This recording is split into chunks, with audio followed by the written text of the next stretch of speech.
नमो नमः भक्तां सर्वेषां हार्दं स्वागतम। आप सभी का संस्कृत सोपानम में पुनः स्वागत है। और रामरक्षा स्तोत्रम की वीडियो श्रृंखला में आज हमारा ये 5वां भाग है।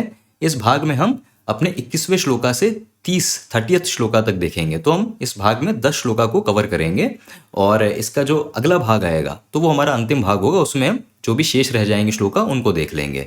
तो आशा करता हूँ कि इससे पहले के जो 4 भाग आए हैं, जो अभी तक के हमने अपने 20 श्लोका पूरे करे हैं, उनको आपने देख लिया है, समझ लिया है।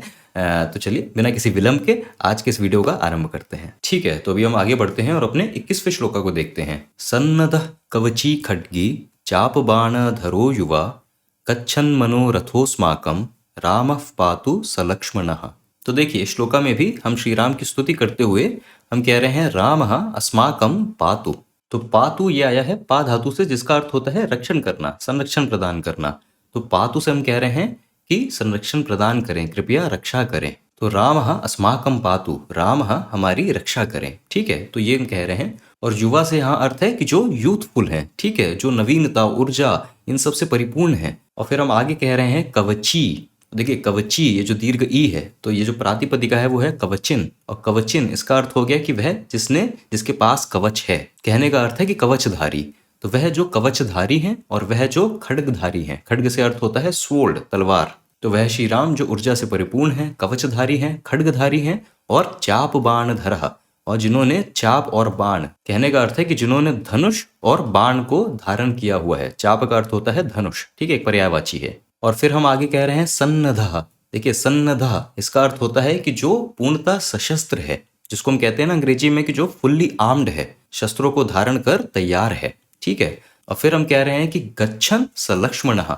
गच्छन का अर्थ है कि जाते हुए, वह जो जा रहा है। और किसके साथ? तो सलक्ष्मणः, वह जो लक्ष्मण के साथ जा रहे हैं। और फिर हम आगे कह रहे हैं कि मनोरथः स रामः, कि वह राम जो मनोरथः। देखिए मनोरथ इसका अर्थ होता है कि वह जो प्रिय होता है, वह जो इष्ट होता है। ठीक है, क्योंकि मनसः रथ, कि मन को ले जाने वाला, मन को हर के ले जाने वाला, अर्थात जो प्रिय है, जो इष्ट है, जो हमारी कामनाओं का, हमारी इच्छाओं का रूप है। तो ऐसे प्रभु श्री राम, वह श्री राम अस्माकं पातु, वह श्री राम हमारी रक्षा करें, हमें संरक्षण प्रदान करें। ठीक है, तो श्लोका के सारे पद बहुत सुलभ हैं, आज उनको समझना।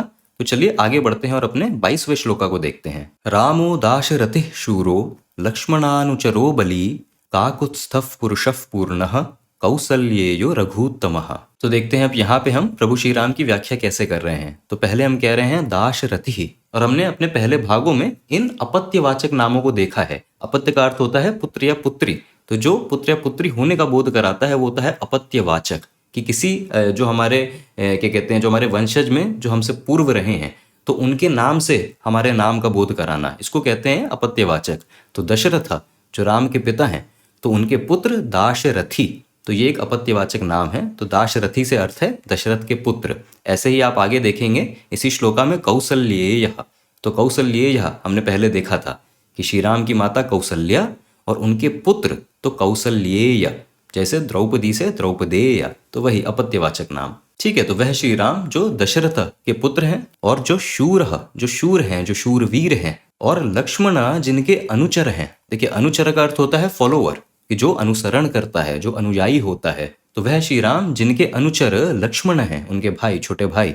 और बली, तो बली ये आया है बलिन प्रातिपदिका से, जिसका अर्थ है कि बल युक्त, जिसके पास बल है। तो वह श्री राम जो अत्यंत बल से युक्त हैं। और आगे बढ़ेंगे तो काकुत्स्थः, और काकुत्स्थः ये भी एक अपत्यवाचक नाम है। तो इक्ष्वाकु वंशज के एक राजा थे ककुत्स्थः, और ककुत्स्थः उनके आगे के वंशज को दिखाने के लिए हम इस नाम का प्रयोग कर रहे हैं काकुत्स्थः, जो यहाँ पे श्री राम के लिए प्रयोग में आ रहा है। तो काकुत्स्थः इससे अर्थ है कि वह जो ककुत्स्थ इनके वंशज के हैं। ठीक है, फिर हम आगे कह रहे हैं वह श्री राम जो पूर्णः पुरुषः, कि वह जो पूर्ण है, अर्थात सर्वगुण संपन्न है, जिन्होंने पुरुष होने का या एक मनुष्य होने का सर्वश्रेष्ठ उदाहरण हम सबके सामने रखा है। तो पूर्णः पुरुषः, सर्वगुण संपन्न पुरुष हैं। ठीक है, और जो कौसल्या के पुत्र हैं, तो कौसल्या से बना कौसल्येयः, और जो रघु उत्तम है, जो रघु वंशज में उत्तम है। ठीक है, तो ये रघु उत्तमा तो हमने पहले भी कई बार देखा है।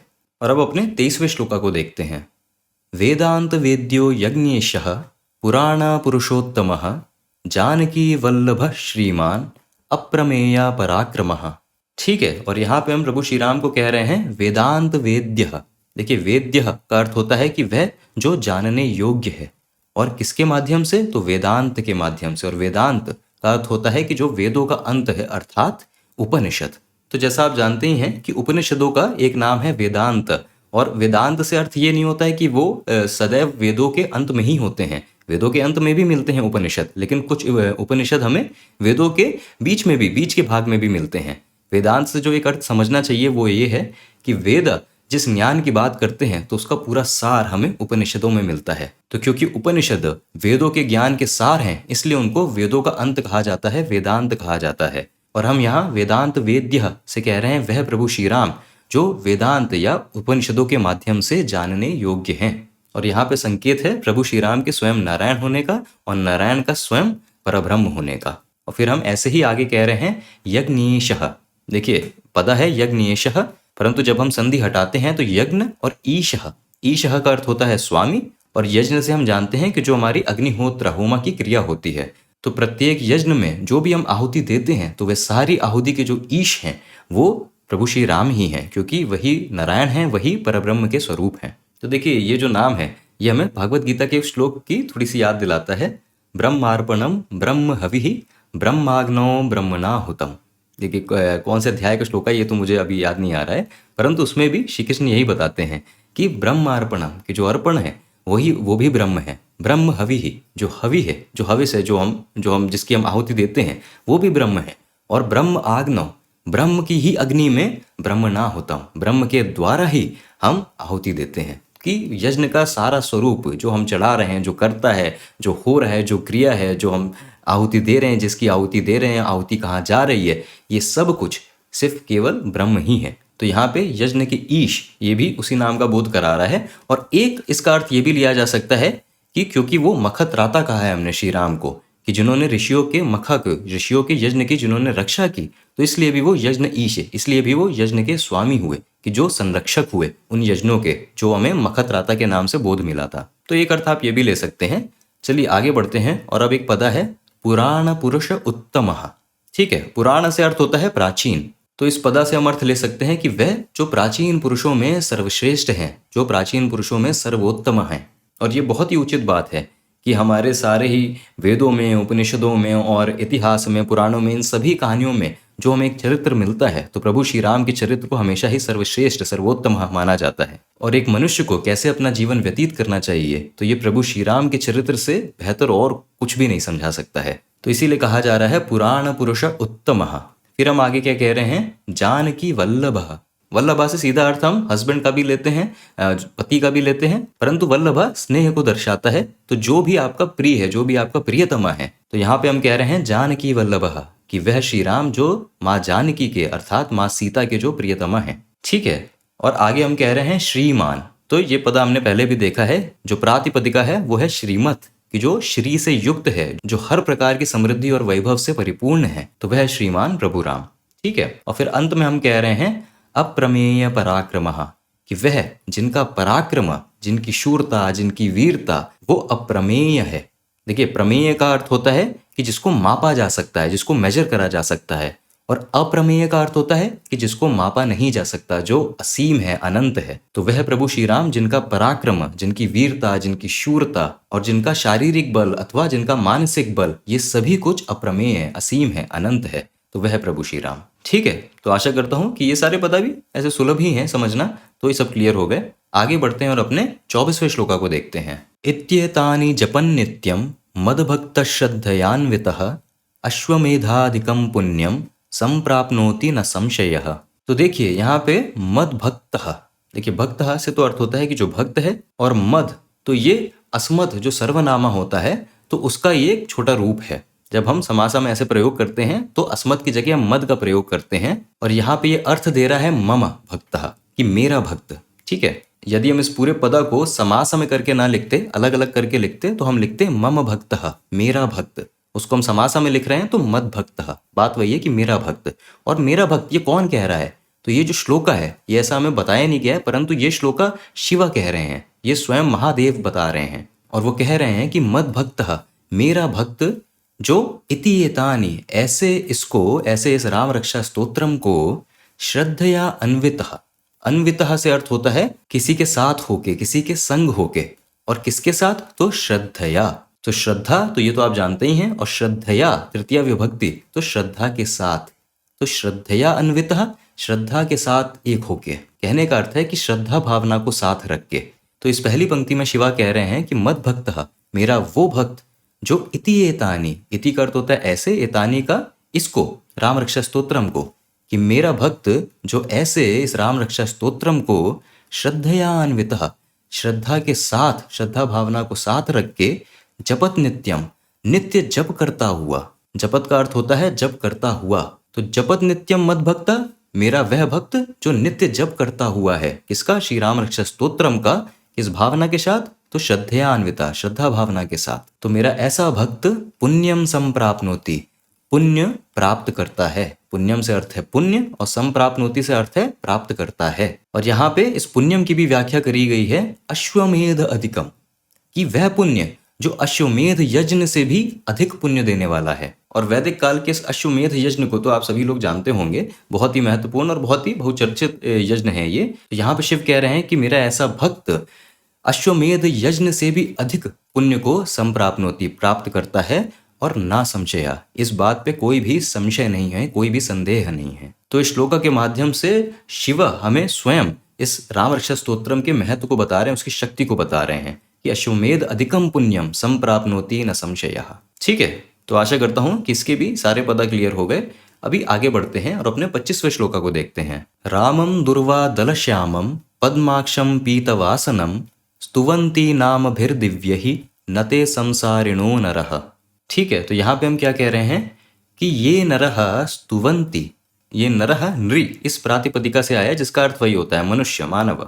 और ये बहुवचनम का रूप है, तभी मैं लिख रहा हूं ये नरः, कि वह सभी मानव जो स्तुवंती, जो स्तुति करते हैं। किनकी स्तुति? तो रामम स्तुवंती, तो वह सारे मनुष्य जो प्रभु श्री राम को पूजते हैं, जो उनकी स्तुति करते हैं। और प्रभु श्री राम की हम व्याख्या कैसे कर रहे हैं? तो देखिए, हमें पहला पदा मिलता है दुर्वा दल श्यामम। देखिए यहाँ पे मैंने ये लाल रंग इसलिए करा है क्योंकि इसके दो वर्जन आपको देखने को मिलते हैं। कहीं कहीं पे आप इस स्तोत्रम में यहाँ लिखा देखेंगे दूर्वा दल श्यामम, जो लघु ऊ है उसके स्थान पे दीर्घ ऊ है, दूर्वा दल श्यामम। और उस पदा के भी अर्थ को भी हम देख लेंगे आगे। और ऐसे ही पीत वासनम, तो कहीं कहीं आपको मिलता है पीत वाससम, परंतु यहाँ पे मैंने ये जो शब्द लिया है वो लिया है पीत वासनम। ठीक है, परंतु अभी पहले इन पदों को देखते हैं। तो दुर्वा दल श्यामम, ठीक है, तो देखिए वादला, वादला का अर्थ होता है अ डार्क डे, तो कोई एक ऐसा दिन जिसमें अंधकार छाया हुआ है। और दुर्वादला, तो दुर से यहाँ अर्थ है कि घनघोर अंधकार, कि जैसे नहीं वर्षा ऋतु के समय जो बादल छा जाते हैं। और देखिए स्तोत्र में पहले हमने एक बार श्री राम की व्याख्या करी थी नीरदाभः, कि वह जिनका आभः, जिनका कॉम्प्लेक्शन, जिनका वर्ण नीरदा जैसा है, कि जो वर्षा ऋतु के जो बादल होते हैं तो वैसा श्याम वर्ण है। तो दुर्वादला से भी उसी श्याम वर्ण की कल्पना करी जा रही है, तभी हम कह रहे हैं दुर्वादल श्यामम। और अब देखिए इसी पदा के स्थान पे आपको कहीं कहीं पदा मिलता है दूर्वादल श्यामम और दूर्वादला। तो इसका अर्थ है कि जो दूर्वा घास होती है, जिसको हम आम भाषा में दूब की घास कहते हैं। जब हम तिथि से जन्मदिन मनाते हैं तो इस घास का दूब, इसका प्रयोग करा जाता है। तो दूर्वादल, कि वो जो दूर्वा घास होती है, जो दूब जिसको हम कहते हैं वो घास होती है, उसकी तरह प्रभु श्री राम श्याम वर्ण के हैं। परंतु यहाँ पे जो श्याम वर्ण है इसका अर्थ हो जाता है गहरा हरा कलर। ठीक है, गहरा हरा वर्ण। और आप कहीं कहीं पे देखेंगे प्रभु श्री राम की जो फोटो है, जो चित्र है, उसमें उनको ऐसे गहरे हरे रंग का दिखाया है, जो उनका ये रेफरेंस दे रहा है दूर्वा दल श्यामम। और देखिए दूर्वा दल से तुलना करने का ये महत्व है कि वो जो फ्रेशनेस है, वो जो फ्रेशनेस है और वो जो क्या कहते हैं वाइब्रेंस है, जिसको हम कहते हैं कि वो जो नवीनता है, वो नवीन ऊर्जा का जो भंडार है, तो उस चीज को दर्शाने के लिए उनको हरे रंग का ये महत्व दिया जाता है। हरे रंग का एक महत्व फर्टिलिटी भी होता है, हरे रंग का एक महत्व ये भी होता है कि कहते हैं जो जीवन प्रदान करने वाला है।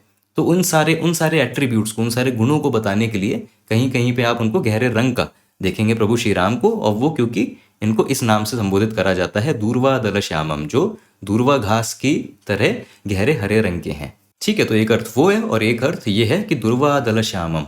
चलिए अब आगे बढ़ेंगे। तो अब हम कह रहे हैं पद्माक्षम। पद्म का अर्थ होता है कमल का पुष्प, अक्ष से अर्थ है नेत्र। तो एक तरीके से हम कह रहे हैं कि वह श्री राम जो राजीव लोचनम है, जो कमल नयनम है। तो ये वाक्य हमने पहले भी देखी है। ठीक है, तो आगे बढ़ते हैं और अब एक व्याख्या है पीत वासनम। और वासन का अर्थ होता है वस्त्र और पीत से अर्थ होता है पीले वर्ण के। तो ये भी हमने पहले देखा है, पीताम्बरा हम बोलते हैं, तो वह प्रभु श्री राम जो पीले वस्त्र धारण किए हैं, तो वही है ये पीत वासनम। और देखिए कहीं कहीं पे आपको वासनम इसकी जगह मिलता है पीत वाससम। वाससा ये किस प्रातिपदिका से आई ये मैं समझ नहीं पा रहा था, क्योंकि जो वस्त्रों का जो प्रातिपदिका होता है वो होता है वासस, परंतु वो एक सकारांत शब्द है, एक सा जिसमें हलंत है उसमें अंत होता है, तो उससे वाससम कैसे बनेगा ये मैं समझ नहीं पा रहा था। हो सकता है कोई अन्य पदा हो जिसको मैं नहीं जानता हूं, तो इसीलिए मैंने पीत वाससम की जगह पीत वासनम इसका प्रयोग करा है। वासना का अर्थ होता है वस्त्र। ठीक है, तो आशा करता हूं कि ये सारे पदा भी क्लियर हो गए। तो हम कह रहे हैं कि वह मनुष्य जो प्रभु श्री राम को स्तुवंती पूजते हैं, उनकी स्तुति करते हैं, और दिव्य ही नाम भी उनके दिव्य नामों के द्वारा, नाम भी नामों के द्वारा और दिव्य ही नाम भी दिव्य नामों के द्वारा। तो ये सब जो हम उनकी व्याख्या करने के लिए जो नाम प्रयोग कर रहे हैं ये सब उनके दिव्य नाम ही तो हैं, उनकी दिव्य अलौकिक विशेषताओं का वर्णन ही तो कर रहे हैं। तो ये नरः दिव्य ही नाम भी स्तुवंती, जो प्रभु श्री राम को इन दिव्य नामों के द्वारा पूजता है, उनकी स्तुति करता है, तेना संसारिणः, वे संसारिण नहीं होता। और संसारिण से अर्थ है कि जो संसार और उनके नियमों से ग्रसित है। और हमारे ऋषियों का, हमारे गुरुओं का जो भी हमें ज्ञान मिला है, जो भी हमारा आध्यात्मिक मार्ग होता है, तो उसका तो ये परम लक्ष्य होता है कि संसार इसके चक्र से बाहर निकल जाना, कि जो सांसारिक उतार चढ़ाव हैं तो उनके वशीभूत न रहना, उन पे विजय प्राप्त कर लेना और उनके परे निकल जाना। तो यही यहाँ पे कहा जा रहा है कि तेना संसारिणा, कि ऐसे मनुष्य जो प्रभु श्री राम के उनके दिव्य नामों के द्वारा स्तुति करते हैं तो वह संसारिण नहीं रहते, वह संसार के परे चले जाते हैं, संसार से ग्रसित नहीं रहते, इस संसार के चक्र को लांग के आगे बढ़ जाते हैं, आध्यात्मिक उन्नति पा लेते हैं। तो ये बताया जा रहा है एक तरीके से, फिर हमें इस राम रक्षा स्तोत्रम के महत्व को, उसकी शक्ति को बताया जा रहा है। और अभी आगे बढ़ते हैं और अपने 26वें श्लोका को देखते हैं। और श्लोका को देखते ही आप पहचान जाएंगे कि फिर से जो छंद में परिवर्तन होता है वो हुआ है, तो जो धुन है वो भी थोड़ी सी अलग होती है। परंतु कैसे कहते हैं श्लोका को एक बार मैं बोल के बता देता हूँ। रामं लक्ष्मण पूर्वजं रघुवरं सीतापतिं सुंदरं काकुत्स्थं करुणार्वं गुणनिधिं विप्रप्रियं धार्मिकं राजेन्द्रं सत्यसंधं दशरथतनयं श्यामलं शांतमूर्तिं वंदे लोकाभिरामं रघुकुलतिलकं राघवं रावणारिम। ठीक है, तो ऐसे देखने में बहुत बड़ा श्लोक है, परंतु जो इसमें पद हैं वो बहुत ही आसानी से हम समझ सकते हैं। अब पूरे श्लोका में देखिए मुख्य बात है वंदे रामम, कि अहम वंदे रामम, कि वह प्रभु श्री राम को वंदन करता हूँ, उनकी वंदना करता हूँ, उनकी पूजा करता हूँ। तो अहम वंदे रामम ये मुख्य बात है। और जो सारे पद हैं ये सब अलग अलग विशेषता हैं प्रभु श्री राम की। तो एक एक पदा को जल्दी से देखते हैं। तो पहले हम कह रहे हैं लक्ष्मण पूर्वजम। ठीक है, कि जो लक्ष्मण से पूर्व जन्मे हैं, जा से अर्थ होता है जो जन्म इसका बोध कराता है। तो लक्ष्मण पूर्वजम, कि वह जो लक्ष्मण से पूर्व जन्मे हैं, अर्थात जो लक्ष्मण के अग्रज हैं। और फिर हम आगे कह रहे हैं कि रघुवरम। तो देखिए रघुवरम रघुत्तमः एक ही बात है, कि वह जो रघुकुल में वरम है, सर्वश्रेष्ठ हैं। ठीक है, रघुवरम।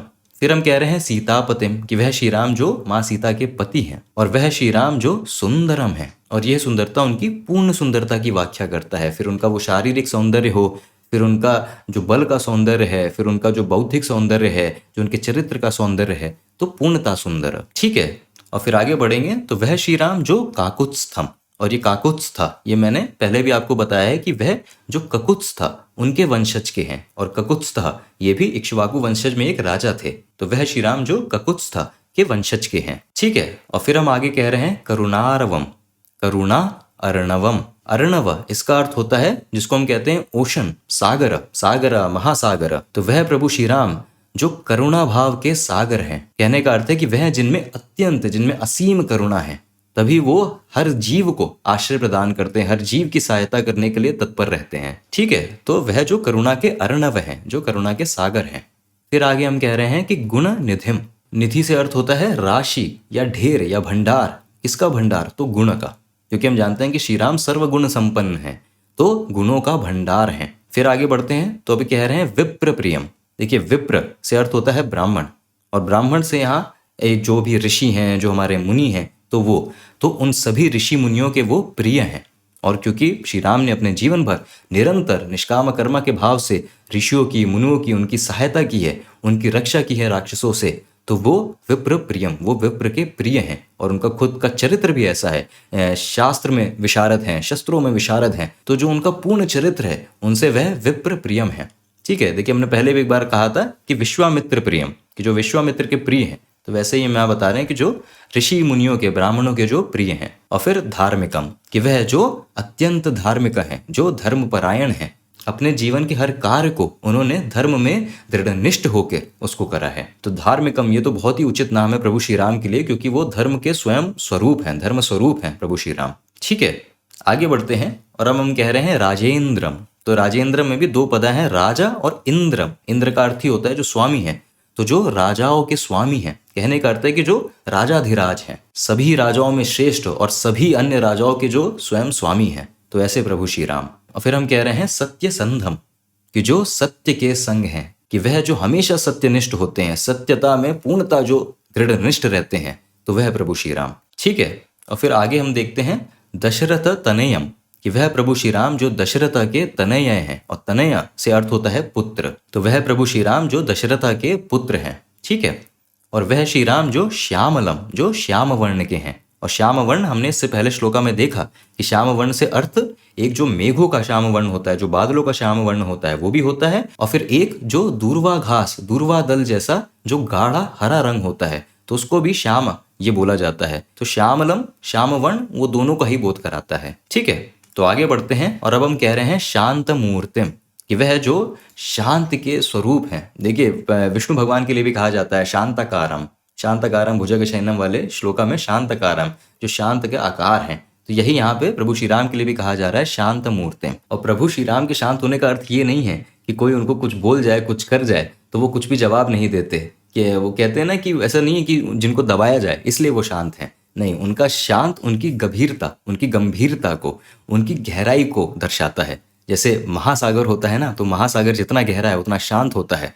परंतु जो एकदम एक शैलो सा कुछ अगर बहता हुआ पानी है तो उसमें बहुत हलचल होती है। तो वही होता है, और कितने उदाहरण भी दिए जाते हैं कि खाली बर्तन शोर करता है वगैरह वगैरह। तो ये जो शांत स्वरूप है ये उनकी गंभीरता का, उनके गहरे स्वभाव का, उनकी गहराई का वर्णन करता है। ठीक है, आगे बढ़ेंगे और अब हम कह रहे हैं लोकाभिरामम। देखिए ये भी हमने पहले देखा है, त्रिलोका नाम अभिरामः। अभिरामा से अर्थ होता है कि वह जो लोगों का इष्ट होता है, जो लोगों का पसंदीदा होता है, पूजनीय होता है। और लोकाभिरामः, तो जो पूरे लोक में सभी के इष्ट हैं, सभी को हर्ष प्रदान करते हैं, सभी के पसंदीदा हैं, पूजनीय हैं। ठीक है, वैसे प्रभु श्री राम। फिर हम कह रहे हैं रघुकुल तिलकम। ठीक है, तो देखिए एक तरीके से यही कहा जा रहा है, जो रघुवरम, रघुत्तमः, ये सब हम कहते हैं कि वह प्रभु श्री राम जो रघुकुल के मस्तक के चंदन तिलक हैं, तो उनकी सर्वश्रेष्ठता को यहाँ पे वो बता रहा है। फिर आगे हम चलते हैं तो राघव। और राघव आप समझ जाएंगे कि रघु और उनसे बना राघवा, तो रघु के अपत्य या रघु के वंशज के। तो राघवा से अर्थ है कि वह जो रघु के वंशज के हैं, अपत्यवाचक नाम है राघवा। ठीक है, और देखिए अंतिम पदा है रावणारिम, जिसमें भी दो पदा है रावण और अरिम। तो अरि से अर्थ होता है कि जो शत्रु है, तो रावण अरि जो रावण के शत्रु हैं। तो इन सभी नकारात्मक दुर्व्यवहार करने वाले लोगों के वो अरि हैं, वो शत्रु हैं। तो आशा करता हूं कि ये सारे पदा क्लियर हो गए। अभी चलिए आगे बढ़ते हैं और अपने 27वें श्लोका को देखते हैं। रामाय रामभद्राय रामचंद्राय वेधसे रघुनाथाय नाथाय सीतायाः पतये नमः। ठीक है, और जो भी यहाँ व्याकरण जानते हैं तो वो देख लेंगे कि जितने भी पदा यहाँ पे हैं वो सारे ही चतुर्थी विभक्ति में हैं, क्योंकि नमः इसका हम प्रयोग कर रहे हैं। तो जैसे हम कहते हैं ना ओम गणेशाय नमः, मेरा नमन गणेश भगवान के लिए, तो वैसे ही हम कह रहे हैं रामाय नमः, मेरा नमन श्री राम के लिए। और फिर हम श्री राम को अलग अलग नाम से भी संबोधित कर रहे हैं। तो यहाँ पे जो नाम है वो है रामभद्र। और रामभद्र हमने देखा, भद्र का अर्थ होता है जो शुभकारी है, मंगलकारी है। तो वह प्रभु श्री राम जो शुभकारी है, मंगलकारी हैं, तो रामभद्राय नमः, मेरा नमन उनके लिए। और फिर हम कह रहे हैं रामचंद्राय नमः, कि वह प्रभु श्री राम जो रामचंद्र हैं, जिनमें चंद्रमा के समान सौम्यता है, शीतलता है, कि चंद्रमा के जो गुण हैं तो उनसे सामान्यता श्री राम के चरित्र की दिखाई जा रही है। तो रामचंद्राय नमः। ठीक है, फिर हम कह रहे हैं वेधसे नमः। तो वेध से ये आया है वेधस, इस प्रातिपदिका से। वेधस का अर्थ होता है जो पंडित होते हैं, और पंडित से अर्थ होता है जो बुद्धिमान होते हैं, विद्वान होते हैं, विवेकी होते हैं। सिर्फ बुद्धिमान होना पर्याप्त नहीं है, जो विवेकी होते हैं, विवेक से कार्य करते हैं, और जो शास्त्रों के विशारद होते हैं, जो सभी शास्त्रों को उन्होंने पढ़ रखा है, अध्ययन कर रखा है, तो ऐसों को पंडित कहा जाता है। और उसी के लिए एक नाम है वेधस। जिसके चतुर्थी विभक्ति में वेद से। तो ऐसे प्रभु श्री राम के लिए मेरा नमन, वेद से नमः। ठीक है, फिर आगे हम क्या कह रहे हैं, रघुनाथाय, कि जो रघुकुल के नाथ हैं। नाथ का अर्थ है कि भाई कि संरक्षक, नाथ का अर्थ है जो स्वामी है, तो जो रघुकुल के नाथ हैं। और फिर आगे नाथाय, कि ये एक सामान्य भाव से लिख दिया गया है कि जो सभी जीवों के, जो सारे लोगों के जो नाथ हैं। ठीक है, और अंत में हम कह रहे हैं सीतायाः पतये नमः, कि सीता के पति के लिए मेरा नमन। ठीक है, पति से बना पतये, चतुर्थी विभक्ति में पति के लिए। किनके पति के लिए, तो सीतायाः, सीता के। तो वह प्रभु श्री राम जो माँ सीता के पति हैं, तो उनके लिए मेरा नमन। ठीक है, और यहाँ 28वें श्लोका में भी प्रभु श्री राम के अलग अलग नाम हैं। तो स्तुति करने के उद्देश्य से, एक स्नेह के भाव से उनके अलग अलग नामों का हम नाम जप कर रहे हैं। तो क्या है श्लोका देख लेते हैं। श्री राम राम रघुनंदन राम राम, श्री राम राम भरताग्रज राम राम, श्री राम राम रणकर्कश राम राम, श्री राम राम शरणम भव राम राम। तो इसमें बस कुछ जो ऐसे पद है उनको देख लेते हैं। रघुनंदना, तो वही बात है, नंदना, इसका अर्थ होता है कि जो नंदित करने वाला है। और नंदना से एक अर्थ पुत्र भी होता है। तो रघुकुल के जो पुत्र हैं, जो रघुकुल के जो वंशज हैं। ठीक है, और वह प्रभु श्री राम जो भरताग्रजा, जो भरत के अग्रजा हैं, जो भरत के बड़े भाई हैं। जैसे हमने पहले देखा था ना कि लक्ष्मण पूर्वजा, तो वही बात है कि जो लक्ष्मण के पहले जन्मे हैं उनके अग्रजा हैं, जो भरत के अग्रजा हैं, चारों भाइयों में जो सबसे बड़े भाई थे। ठीक है, फिर हम कह रहे हैं रणकर्कशा, कि जो कर्कश है। कर्कशा का अर्थ होता है कि जो सख्त है, कठोर है। और रणकर्कशा, जो रण में, जो युद्ध के समय, जो रणभूमि में अत्यंत ही सख्त है, अत्यंत ही कठोर है। और वाल्मीकि रामायण से हमें कई वृत्तांतों में ये देखने को मिलता है। उन्होंने जब खर और उसकी पूरी सेना से अकेले ही युद्ध करा था, तब उनका वो जो रौद्र रूप है, जो उग्र रूप है, कि वो रणभूमि में कितने कठोर, कितने सख्त हो सकते हैं, तो वो उस रूप को वहां पे हमने देखा था। और आगे जो भी उन्होंने युद्ध करे, उन सभी युद्धों में हमने उनके उस उग्र अवतार को देखा है। तो वह प्रभु श्री राम जो ऐसे तो बहुत ही सरल हृदय के हैं, बहुत ही सुशील हैं और शीतल हैं, परंतु रण में, युद्ध में वो अत्यंत ही कर्कश हैं, जैसे एक धर्मपरायण योद्धा को धर्म की रक्षा के लिए होना चाहिए। ठीक है, और फिर अंत में हम कह रहे हैं श्री राम राम मम शरणम भव राम राम।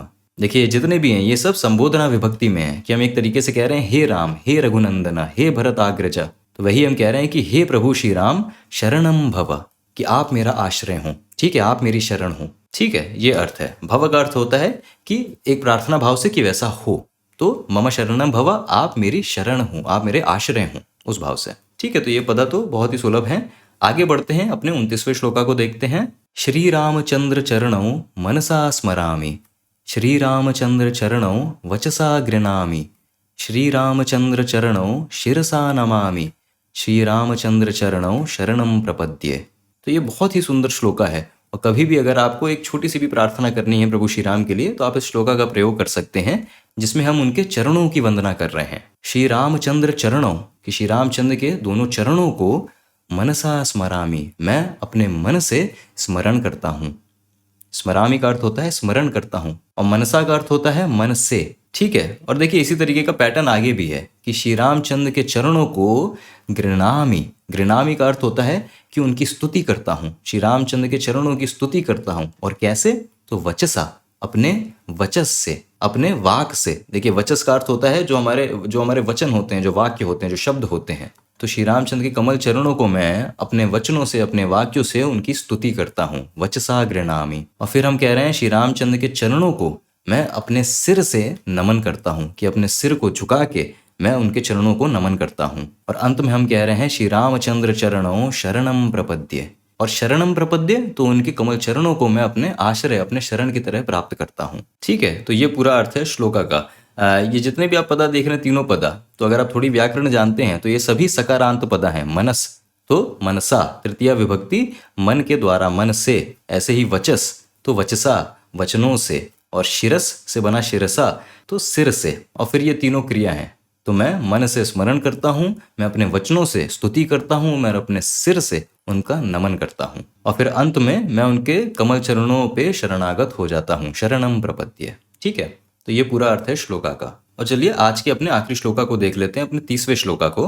माता रामो मत पिता रामचंद्रः, स्वामी रामो मत सखा रामचंद्रः, सर्वस्वं मे रामचंद्रो दयालुः, नान्यम जाने नैव जाने न जाने। तो यहाँ पे भी जैसा हम देख सकते हैं, वो स्नेह, वो वत्सल, वो समर्पण का भाव है अपने इष्ट के लिए, अपने ईश्वर के लिए। तभी कहा जा रहा है कि माता रामः, कि मम माता रामा, कि जो मेरी माता हैं वो भी राम हैं, मत पिता रामचंद्र, कि जो मेरे पिता हैं वो भी प्रभु श्री राम हैं, जो मेरे स्वामी हैं वो भी प्रभु श्री राम हैं, और जो मेरे सखा हैं, जो मेरे सखा हैं, जो मेरे मित्र हैं, जो मेरे सहचर हैं, वो भी प्रभु श्री राम हैं। और फिर हम कह रहे हैं कि मैं सर्वस्वम दयालु रामचंद्र, कि सर्वस्वम, सर्वस्वम से अर्थ होता है कि मेरा सभी कुछ, और मैं से अर्थ है ममा, मेरा, तो मैं सर्वस्वम, मेरा सभी कुछ, वह दयालु प्रभु श्री राम ही हैं। और फिर अंत में कह रहे हैं नान्यम जाने, नान्यम क्योंकि संधि की वजह से जुड़ जा रहे हैं, जो दो पदा हैं वो है ना अन्यम जाने, कि अहम ना अन्यम जाने, कि मैं अन्य और किसी को भी नहीं जानता, नैव जाने, बिल्कुल भी नहीं जानता, नहीं ही जानता।